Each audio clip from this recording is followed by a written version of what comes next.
Hi Jen, how's it going? Hi Nate, good. How are you? I'm pretty good. How's the weather down there in Atlanta? It's nice. April's a nice month for weather. Nice. Can you tell us a little bit about what program you work at and what population you guys serve? Yes, I run the Notes for Notes studio in Atlanta. Our population is all over the place, so I probably have equal parts teens, elementary youth, couple middle schoolers. I have, in terms of genre, I have all sorts of genres, like everything from hip hop to rock, singer songwriter. I have country. I have EDM. Wow. Um, Everything. And are you spread across different sites or do you mainly work at one site? How does that work? We have one location right now. It's in the Whitehead Boys and Girls Club in the Lakewood neighborhood. Nice. What kind of space do you have? Do you guys have like a studio within the Boys and Girls Club, like kind of your own corner, or how does that work? Yeah, so we actually have a pretty large space. We have a full recording studio, an ensemble room, and a beat making room. So it's nice. The ensemble room is pretty big. It can accommodate, we actually have guest artists that come in and give performances there. We have a stage, lighting truss, and the recording studio itself is pretty big as well. It's awesome. It's been calibrated. We've got acoustic paneling by GIK in there. It sounds great. Wow. What does staffing look like for that? Because that's like a seems like a big space to manage. Right now, right now it's just me. I do have some amazing volunteers. Shout out to Naheem, Rory, Blake, Heidi.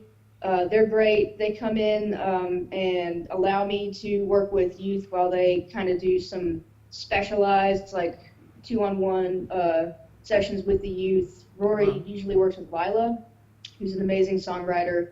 She just told me yesterday that she's 11 and she's decided that she wants to be an artist for real, which Wow. was awesome to hear. Yeah, so we're starting on getting her image ready and her socials. She's 11, so her mom's gonna have control of her Instagram and all that, but it's still exciting. Heidi's been working with a lot of the youth that want to do vocals. I'm an Irish tenor. I'm a terrible singer. I can play 7 instruments and I can run sessions, but I can't sing, so we're blessed to have Heidi. Naheem works with the Life School, who brings in maybe 5 to 7 youth on Mondays, and they do their own thing and they run sessions, and it always sounds amazing. We featured their song on the Black History Month project with Notes for Nice. Notes, if anyone wants to check that out. And Blake works with a group of elementary school youth who want to be lyricists, and Awesome. he helps them kind of expand. He does these awesome exercises to get them thinking about kind of on the spot lyrics and like ciphers. He does ciphers with them, and they love him. It's awesome to watch. So. Right. That's really cool. And I want to know a little bit more about how did you assemble this team of volunteers? Because I bet a lot of people are in a very similar situation to you where they're in their program and they only know how to do so many things, but they have such a great space or such great resources that they want to be able to utilize all of it and have the rock musicians, the EDM, the hip hop, all of it. And it's that's hard for one person. How did you assemble like what seems like a really awesome team of volunteers? Yeah, I kind of just, I'm a social person, so I like to go out. I love my community. I love my city, and when I go out, it's just kind of natural to talk about what you do because I feel like what we do is kind of exciting and fun to talk about, and people are interested. I Totally. always give a caveat like, if I'm boring you, let me know because I could talk about this for hours. But I found all of them just through the community, going out, hanging out. Me and Rory played some shows together. We both have a band, and he found out what I did, and he wanted to be a part of it. Naheem I met through Kiana, who runs Cool Moms Dance 2, who we partnered with. And I don't think I even met, I think she told Naheem about us. And so that was a cool partnership. Heidi, I have no clue how Heidi found us. She called the Boys and Girls Club one day wanting to know about the studio. So I should ask her because I don't know about that one. That's really cool. And yeah, and Blake found out about us through Georgia State. I think, yeah, he goes to Georgia State. So he did a documentary on us, and I think I met him through a PSA, a PSA that I did through Georgia State. So Wow. I'm always out there, man. I'm always hustling. So So I it's kind found of them. like pounding the pavement, hitting the community, all angles, like shaking hands, kissing babies, meeting as many people as possible. You got to. And that's awesome. It's worked out for you for sure. I want to maybe go back and talk about, I think you mentioned Lila, an 11-year-old who wants to be an artist. Yes. I want to know about what does that look like when an 11-year-old comes up and says, "Okay, I want to do this for real." And it seems like you have a very clear like vision and like execution plan of, "Okay, this is what happens now. You want to do it for real. We're going to kick this into high gear." Like what does that mean? What changes about Lila's experience in your program? Well, first of all, she's really talented. So, I mean, obviously that's important. You don't want, I think it's kind of delicate. So, like, if an 11-year-old comes up to me and says they want to be an artist and they're not quite polished enough yet, I would say, okay, let's keep working on your music. And obviously, don't, like, give them anything to doubt. Like, you want to support their dreams and all that. And just say, let's keep working on the music and come up with a plan, to enhance their craft. But in this case, Lila is pretty special in that, she's on the right path already. So at first she said she wanted to get her music out there. So I taught her about copywriting, signing up with a PRO, distribution, all that. And then I asked her, do you want to do this for real? And she said yes. So then we talked about images and creating visuals around your sound and who is the person that you want to portray to the public. How can we create synergy between your sound and your image?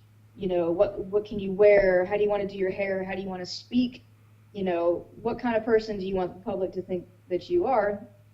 And her mom was there for the whole conversation. I think that's important. Right. Obviously, because all this is kind of like, it's weird and it's abstract. I would assume for an 11-year-old. When I was 11, I just wanted to play bass, man. Right. So, and nowadays it's so different. After American Idol, you got to think about all this stuff. Also, when I was growing up, it was grunge, so it was like, image isn't cool. Right. Now you have to have an image. Yeah. And even, I guess, the image wasn't cool is still an image, but anyway. Right. So That's we an talked image in about itself. that. And she's going to take some pictures. Her mom's going to set her up an Instagram and handle all that for her. And we're on our way. Yeah. Was getting the mom involved, was that just like instinctual for you? Is that something you always do? Is there a point at which, or do you always carry on like relationships with parents? I absolutely try to have a relationship with the parents. And the parents think it's super exciting. I mean, oftentimes they're the first ones with their youth to come and see the studio. And oftentimes they're like more pumped than the youth is. They Right. come in and they're like, look at this. This is great. So her mom was no exception because she also does music. She's got some cool stories. She was a musician in LA for a while. So she's always been super supportive and she's always there during the session. So in this case, it was really easy. Do you find that getting parents involved makes your job easier? Oh, yeah. Oh, yeah. How does it help? Because I remember like if I had the trust of a parent, like we could take that kid to the next level. Like that kid was good to be in the program, good to be part of performances. Is that kind of the similar for you? Yeah, absolutely. I mean, it's because it's just another resource, and it's like the ultimate resource, really. It's the parent, like, because then you have more insight to the youth. You have the ability for transportation, which is huge. It's important to the youth, I'm sure, to know that their parent is supportive of their art. I was blessed. I had supportive parents, but I know some people that did not, and it made a huge difference on their psyche. So I'm sure that influences the youth's art in a tremendous way. It's, just all around important. For sure. So I was looking at some of the links that you've shared on the Impact Network, and a lot of that stuff is, well, all of it is super high quality. I want to know what goes into making some of these compilations that are just super high quality. I know you've got the team of volunteers plus you, but those must be like really intense projects to work on. Yeah, so our Notes for Notes team is like, I'm a brag. They're the best. I've never worked with a team that's just as specialized, like positive attitude, so supportive. like just honest communicate, just everything you want in a team. That's what Notes for Notes is. And I'm not just saying that because it kind of sounds like, I'm trying to put forth a certain image, but Right. it's true. Like, it's a great team, and we're really lucky. And I'm sure that Phil and Ray and Ross and whoever else, Rod, strategically thought about all this. But everything we need, we've got somebody to do it. So if we're talking about production across the board on those projects, we've got people there who works on those. I think Alex head up the Take Note Volume 2. Charity headed up the Black History Month projects, and I'm blanking on who produces those. Uh, is it Greg? I think it's Greg. Greg Silva. He's amazing. He's an amazing producer. I'm sure there are other people that produce on the project, and I'm blanking. I'm so sorry. Mm-hmm. Basically, we just have the best team in the world. Yeah. What is being a part of that Notes for Notes community like? Does that take you from the next level from just being one site and one Boys and Girls Club? What do you mean? So having all those resources through Notes for Notes, are you able to do even more, I guess, than you would just you and your team alone? Yeah, well, me and my team is me and Yeah. my volunteers. So yeah, absolutely. Like the other day, we did a song with the youth that was referred to me by our awesome program director Ray, who's incredible. And so we hammered out this awesome blues soul tune, and I hear horns on it, So I reached out to the team, and Devin's gonna arrange some horns. Georgia Tech, their horn department says once I have an arrangement, they can do the horns on site. We're going to make it a whole thing where the youth come in and learn about how to track horns and meet the horn department. Wow. Yeah, so everything that I can't do, they can help me with. If they need help, I can help them. You know what I mean? And Yeah, why wouldn't you? for That's the way it sure. should be. Has having relationships with like higher education, is that a running theme for you? Because I'm thinking about what you just said about Georgia Tech and going in with the horn section. That seems like it's been a great resource too. Yeah, so I've always tried to partner with universities, colleges, higher education. So what was that school in Nashville right beside? See, 'cause I started in Nashville. Mm-hmm. Uh, can you believe that I've been in Atlanta almost 4 years? That's Wow. longer than I was doing this in Nashville. What was that school? It wasn't MT. Oh, we did partner with MTSU. Um, I'm blanking on that too, man. I'm sorry. That's okay. So we with SAE, Georgia State, Georgia Tech. Somebody from Kennesaw came down and checked out the studio one time. Yeah, it's really important. Berkeley, we partner with Berkeley too. Nice. Shout out. Yeah, it's really important because they have resources and connections that you also don't have. So it's like the more people you can get on your team, the better, and that includes like the Notes for Notes team, higher education, people in the community, just all hands on deck. Right. I wonder, can we give some tactical advice to somebody who's like you in a similar situation that wants to maybe build relationships with other higher education institutions around them? Like, what tangible strategic advice can you give for them to form a relationship like that? TSU. Sorry, I just thought of it. That's Tennessee State okay. University.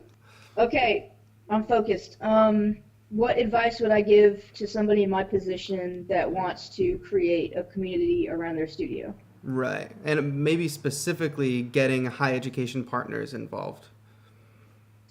Yeah, just be persistent and schedule time. Time is really important. So if you can schedule yourself 30 minutes to an hour every day to reach out to a different group in the community. So if, for example, if you want to reach out to higher education, say the first week of May in the morning, every 30 minutes while I have my coffee, I'm just going to write emails to all these different universities and schools, and you'll get maybe a 1% return.